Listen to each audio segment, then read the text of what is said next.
From Chattanooga's first television station, this is News Center 12, Nightside, with Christy Murphy and Bill Ross.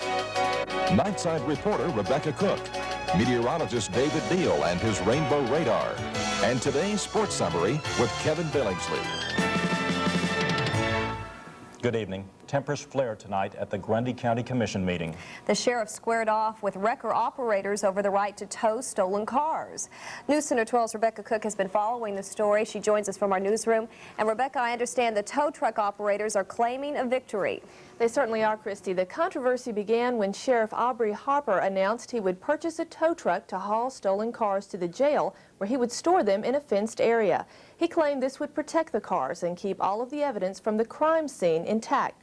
But the wrecker operators cried foul play, saying that was their job and they needed the work to stay in business. They packed into the county commission room in Grundy County. The point of interest, a tow truck the sheriff wanted to buy.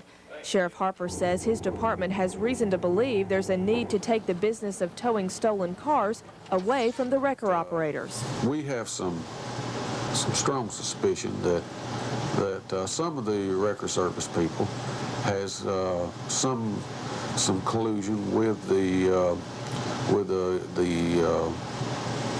vehicle arriving in the woods in the first place. So what I'm attempting to do is to try to stop that kind of partnership. I feel like that maybe the sheriff's department's in on some of this stealing. I feel like maybe some of the officers taking payoffs, and I mean, you know, I couldn't swear to it, just like I don't guess he could swear to it, you know, about the record drivers. But I think, you know, that maybe he might have kept that comment to himself right now. The county commission agreed with the local wreckers and decided not to give the sheriff authorization to buy the tow truck. We try to make the county grow. We pay our taxes here. We try to make a living here. And that's all we ask to be, just treated fair and let us do our job. Although the sheriff lost the commission's approval tonight, some of the wrecker operators claim the issue is not dead, that the sheriff has said he will find a way to buy the tow truck anyway. But the sheriff declined to comment on what he plans to do. Rebecca, what do the wrecker operators plan to do if the sheriff does end up in the tow truck business? Well, they say they'll band together and refuse to do any towing in Grundy County and let the sheriff worry about how wrecked cars and abandoned vehicles will get off the roads. All right. Thank you, Rebecca. One woman is hospitalized after a This is TV 12, one of the WDEF stations, leaders in news and information. From Chattanooga's first television station, this is News Center 12, Nightside, with Christy Murphy and Bill Ross.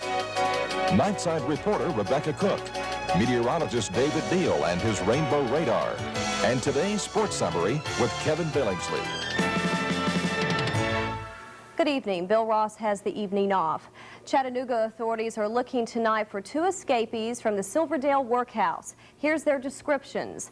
The first inmate is 34-year-old Cam Ledford. He's 5'10", 150 pounds, has brown hair and brown eyes. He was in Silverdale on felonious assault and kidnapping. The other escapee is 33-year-old Gary Arnold. He weighs 194 pounds, has brown hair and blue eyes. He was being held for felonious escape. The two apparently escaped at about 8:30 tonight, and authorities are searching for the pair in the Silverdale area off of I-75 North. News Center 12's Rebecca Cook is live at the Silverdale workhouse. And Rebecca, how did the two inmates get away?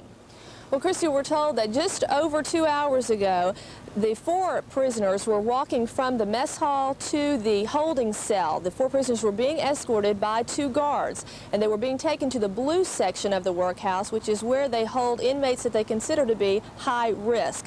We're told that as they were walking back, the four prisoners all made a run for the fence and began climbing over it, at which time the two guards went after them and were able to physically pull two of the inmates off. But the other two, Cam Ledford and Gary Arnold, were able to escape. Immediately, CCA officials and the warden began searching the grounds, and Hamilton County Sheriff's officials were called in when that search expanded to a larger area. The last location we were told that they were concentrating their search on was at Highway 1164 at I-75. We do not know why they're looking in that area, whether or not there was a sighting, but we're told that's where they are at this hour. Do authorities consider the escapees dangerous? Well, according to CCA officials and Hamilton County Sheriff's deputies, they consider Cam Ledford to be extremely dangerous because he was being held for felonious escape and kidnapping, so they are exercising great caution. All right. Thank you, Rebecca. Well, we have someone strange joining us now. I believe it's Pete Porter, but I'm not really sure. Happy Halloween. Well, for this Halloween day, I think he looks a lot better. a lot of people have said that. Thank you, Luther. On this Halloween, we're looking for a chance of some light rain, and both this afternoon and